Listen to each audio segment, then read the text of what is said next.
पृथ्वी ना हो तो जल रुकेगा नहीं। भाई कोई पात्र है उसमें जल डालोगे, अगर पेंदी है तो रुकेगा, अन्यथा नहीं रुकेगा।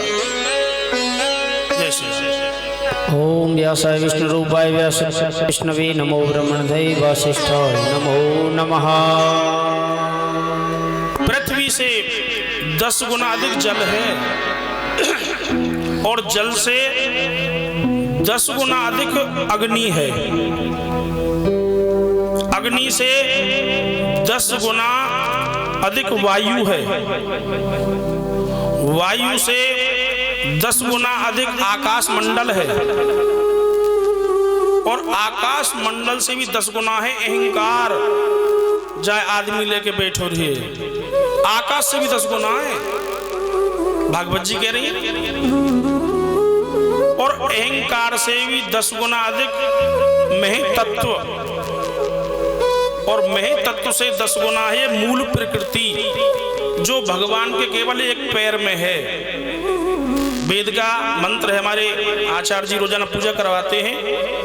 एतावानस्य महिमा तो जायांश पुरखा पादो अस्विस्वा भूतानि त्रिपादस्यामृतम दिवी। इतना मूल प्रकृति सहित भगवान के एक पाद में है, 3 पाद तो अमृत रूप है भगवान के। कहा पद पाताल शीस अजधामा अपर लोक अंग अंग विश्रामा। ऐसे 7 आवरण हैं। बोले तो महाराज ये बताओ ये संसार कैसे बना? बोले राजन तुम्हारा ये प्रश्न नया नहीं है, ये प्रश्न तुम्हारी खानदान में, तुम्हारे परिवार में, तुम्हारे परदादा हुए हैं धृतराष्ट्र, पांडु और एक और थे विदुर जी महाराज जो दासी पुत्र थे। उन्होंने मैत्री ऋषि से जाकर के प्रश्न किया ये संसार कैसे बनता है। बोले तो प्रभु गुरु जी ये बताइए ये विदुर जी कौन थे? बोले तुम्हारे परिवार में तुम्हारे परदादा थे। अब गुरुदेव बता रहे हैं राजन तुम्हारे बड़े परदादा धृतराष्ट्र मोहवश दुर्योधन के अनुसार चलते हैं, नीति को त्याग दिया। जय श्री राम। भैया ठाकुर जी, आचार्य जी ठाकुर जी ने विराजमान करवाओ, चौकी पे लगवाओ सिंहासन। बोले गोविंद भगवान की जय, बांकी बिहारी लाल की जय। चौकी पे आराम। बोले सच्चिदानंद भगवान की जय। विराजो। जब नीति को त्याग दिया और पांडवों को लाक्षागृह में जलाना चाहा, लेकिन तुम्हारे परदादा विदुर जी की सहायता से बच गए। उसके बाद इंद्रप्रस्थ दिया। इंद्रप्रस्थ के महल में शकुनी के द्वारा छल से जुआ खेला गया, पांडवों को हरा दिया और द्रौपदी का भरी सभा में अपमान किया। शर्त के अनुसार 12 वर्ष का वनवास मिला, 1 वर्ष का अज्ञातवास मिला। 12 वर्ष बिताने के बाद में अज्ञातवास में राजा विराट के यहाँ पर रहते हैं। युधिष्ठिर कंक बने, भीम बल्लभ बने, अर्जुन बृहन्नला बने, नकुल सहदेव गाय और घुड़सवारी की घुड़साल की देखभाल करते हैं। 1 वर्ष बीत गया।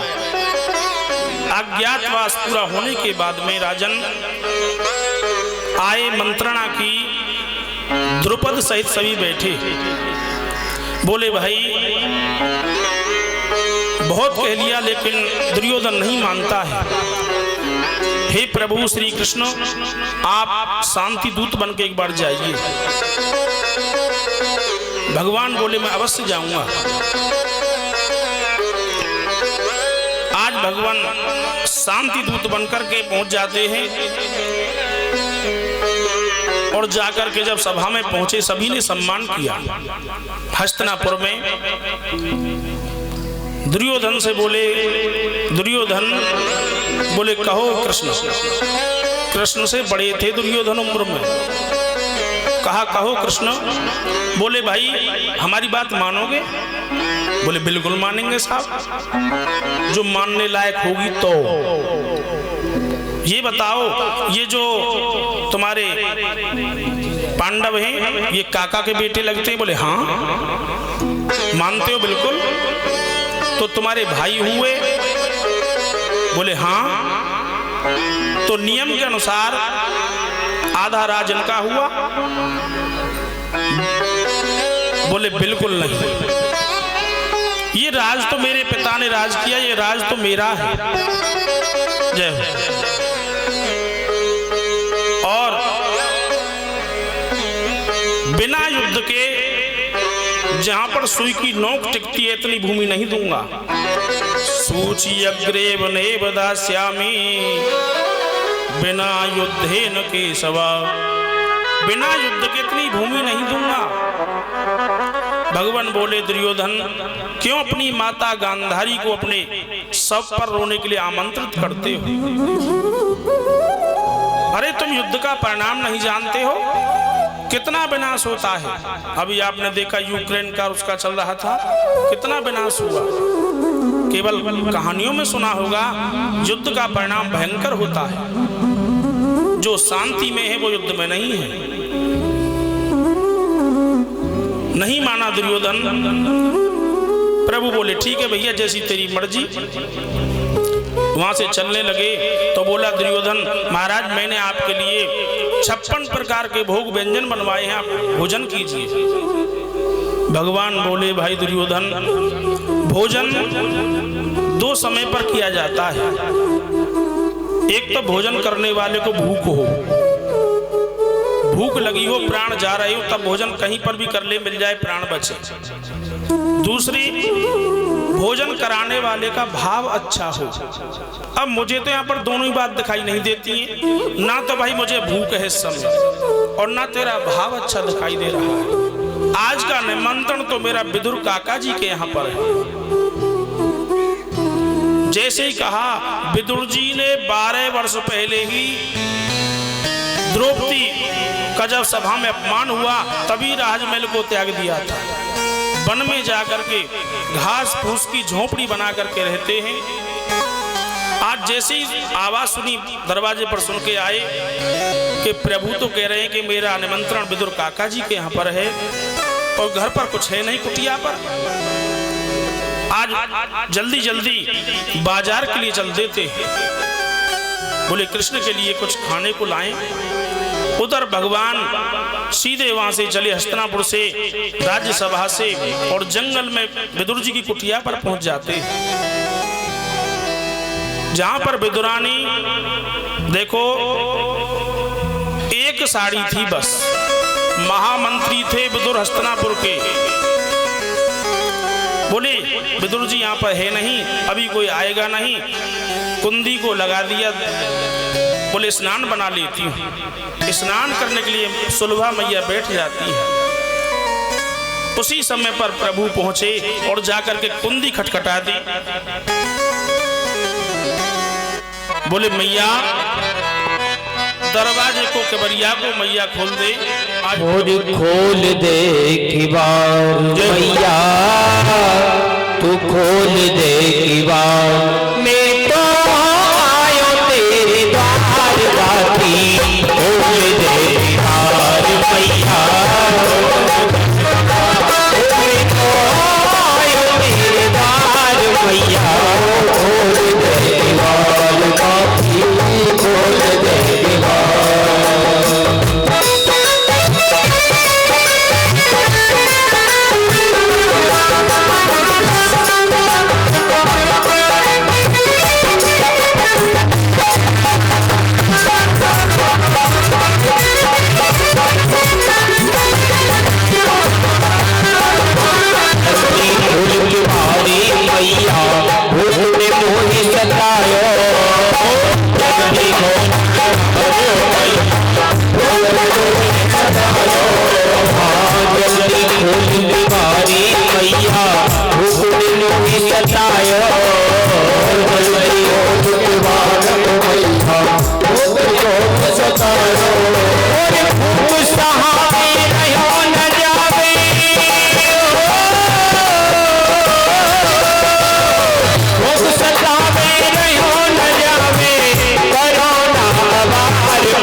ही प्रभु ने द्वारे पर जाकर कहा, काकी दरवाजा खोलो।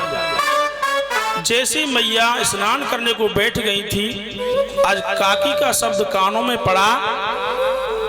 बोली, कौन है दरवाजे पर? बोली, काकी मैं हूं कृष्ण। जैसे ही कृष्ण का नाम सुना, आज भूल गई कि तुम स्नान भी कर रही है। तन पर वस्त्र नहीं है, जाकर के कुंडी को खोल दिया। प्रभु ने देखा मैया तो स्नान बनाते हुए चली आई, अपना पीतांबर मैया को ओढ़ा दिया और कृष्ण के हाथ को पकड़ लिया। आओ कृष्ण, यहाँ पर बैठो, यहाँ पर बैठो। पूरी कुटिया में घुमाती है। एक चौकी पड़ी हुई थी, सीधी बिछी हुई थी, उस चौकी को लिया और उल्टा कर दिया। कृष्ण यहाँ पर बैठ जाओ। प्रेम में नियम नहीं होता है, नियम सब उलट हो जाएं, लेकिन अगर अब परमात्मा से प्रेम है, कल कह रहे दादा तुम तो खाट पे बैठ गए, तो सबसे बड़ा नियम है प्रेम। प्रेम में कोई नियम नहीं होता है। परमात्मा से हमारा प्रेम है, चाहे नियम में कुछ गड़बड़ी हो जाए तो भी चलेगा। उल्टी चौकी पर प्रभु बैठ गए। अब मैया सोच रही कि यशोदा मैया अपने हाथों से खिलाती थी कृष्ण को, जैसे आज मैं भी अपने हाथों से कृष्ण को कुछ खिलाऊं, लेकिन कुटिया में कुछ था ही नहीं। विदुर जी आए नहीं। केले के फल रखे थे, बोले केले के फल तो हैं ही। अब केला लिया, अब पढ़ी लिखी होती तब आधो छीले करें केला है। अब मैया भोली भाली पूरा केला छील दिया, मींग नीचे और छिलका कृष्ण के मुख पे प्रभु पाओ। आज भगवान भाव से माता के हाथ से छिलके का पा रहे हैं। विधुर घर आए बांके बिहारी, विधुर घर आए बांके बिहारी, विधुर घर आए बांके बिहारी, बांके बिहारी श्याम बांके बिहारी, बांके बिहारी श्याम बांके बिहारी, विधुर घर आए बांके बिहारी, विधुर घर आए बांके बिहारी।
जब का ये भोजन करवा में तो पूछे करें बाबा राम रस नमक कैसो है, मीठो कैसो है, तो प्रभु ने क्या सुंदर जवाब दिया, और स्वाद बड़ी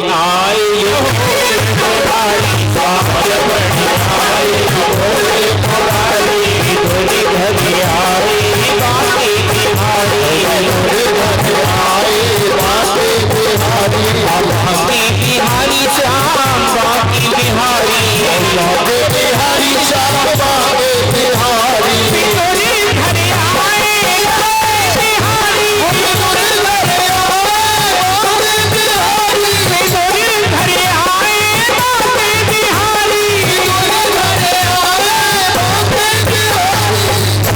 बोली भक्त वत्सल भगवान की जय जय श्री राधेश्याम।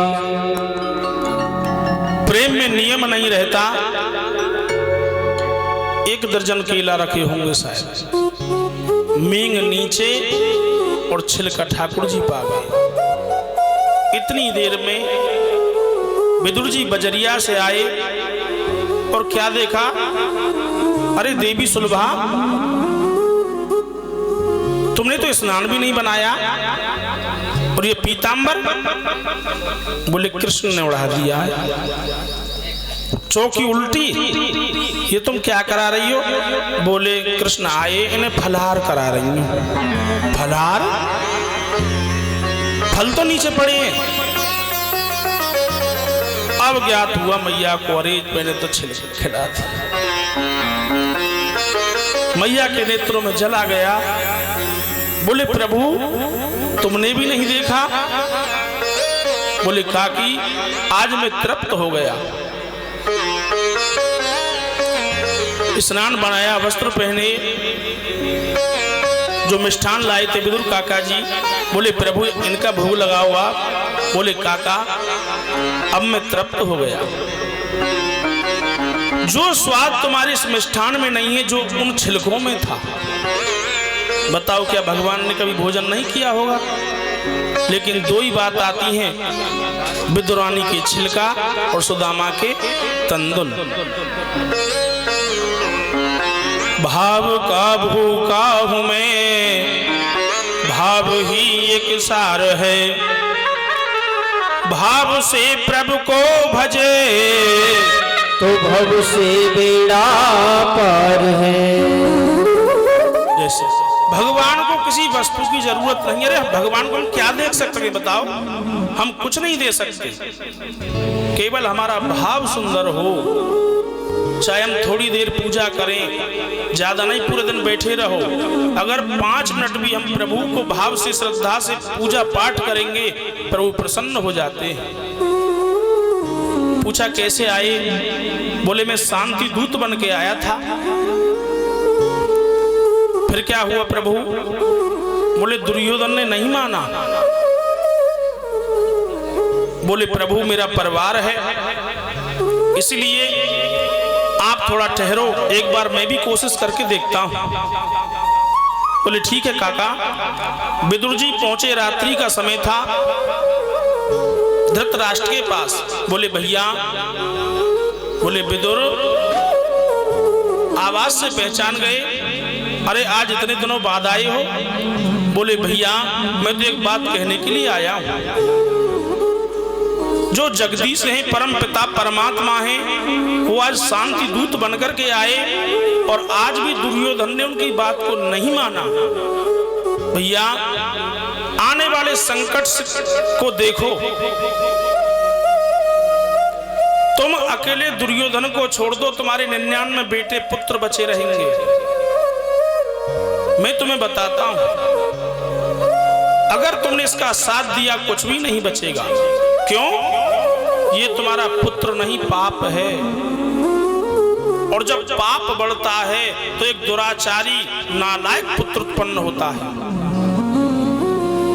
और भैया जब पुण्य बढ़ता है तो एक सतपुत्र जन्म लेता है। दशरथ सुकृत राम धर देही, जनक सुकृत मूरत वैदेही। दशरथ जी महाराज के पुण्य बढ़े तो राम जी का अवतार हुआ, जनक के पुण्य बढ़े तो जनक नंदिनी जी प्रकट हुए। इसलिए भैया आप इसको त्याग दो, नहीं तो तुम्हारे वंश का विनाश हो जाएगा। अब कायने की बात सुन ली। गुप्तचर पहुंचे दुर्योधन के पास, अरे तुम्हारे पिताजी के कान तुम्हारा काका विदुर भर रहा है। दुर्योधन आया, साथ में सैनिक लिए, आकर के कहा इस विदुर को कान पकड़ के बाहर निकाल दो, ये मंत्री रहने के लायक नहीं है। अपमान कर दिया। साधु अवज्ञा तुरत भवानी, कर कल्याण अखिल की हानि। आज अपमान हुआ। धनुष बाण को दरवाजे पर रख दिया हस्तिनापुर के बाहर, और जैसे ही बाहर आए भगवान चतुर्भुजी रूप में खड़े हैं। विदुर जी ने प्रणाम किया, प्रभु आपका ये स्वरूप है। विदुर जी मैं आपको दर्शन देना चाहता था। मैं जानता था जो मेरी बात को नहीं माना वो तुम्हारी बात को क्या मानेगा, इसलिए आपका अपमान हुआ है, और संत का अपमान मैं कभी सहन नहीं कर सकता। अब जाओ, इनका विनाश होगा। भगवान को प्रणाम करके विदुर जी तीर्थ यात्रा पर निकल जाते हैं।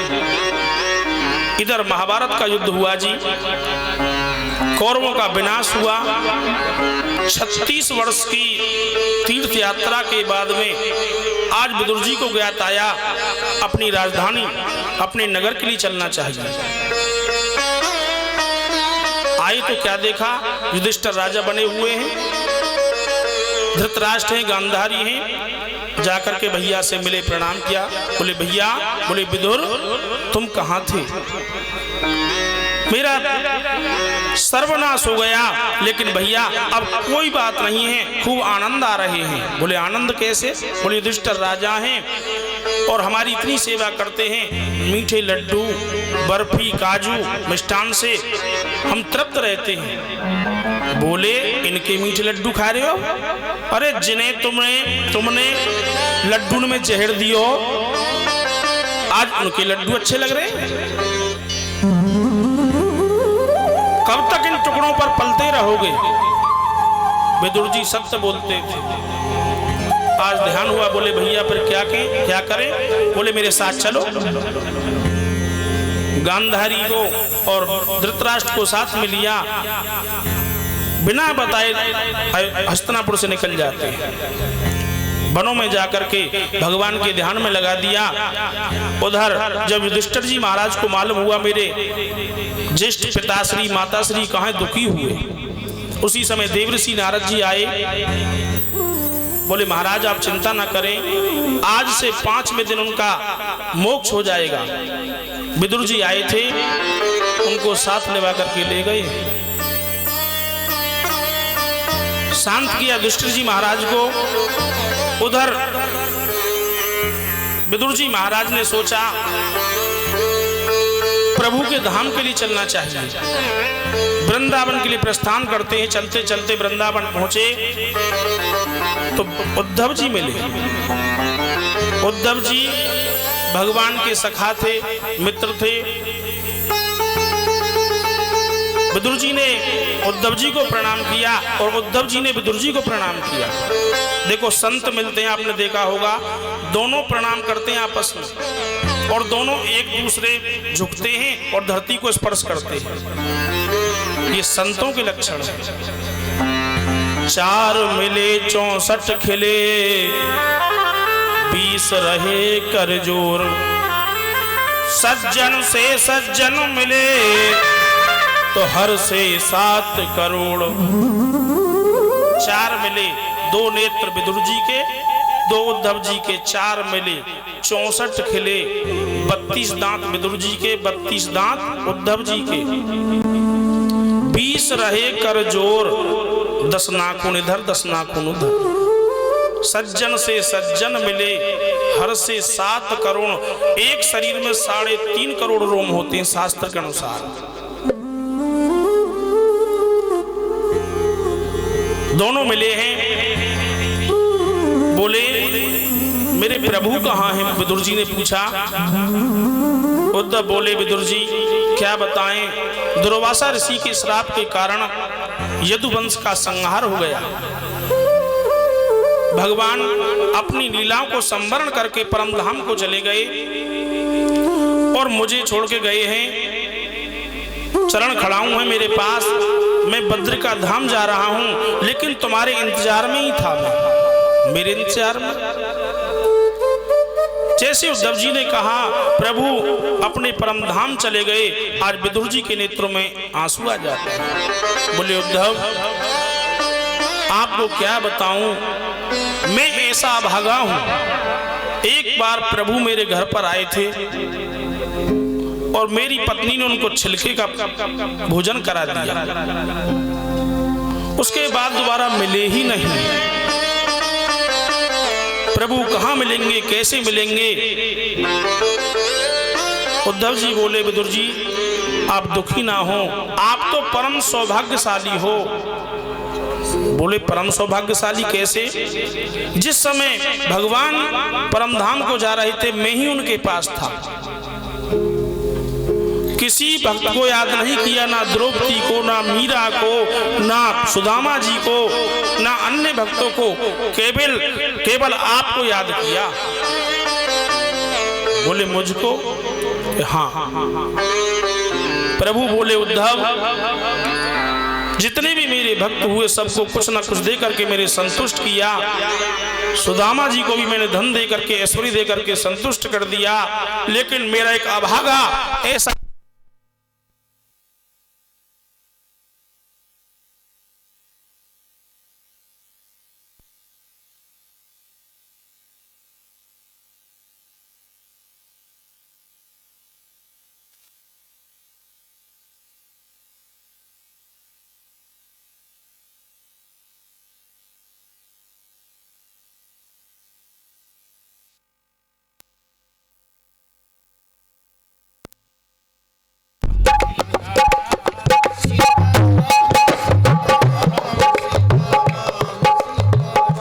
राधे श्याम राधे श्याम राधे श्याम राधे श्याम। राधे बोले वृंदावन में हरिलाल की जय हो। उद्धव जी बोले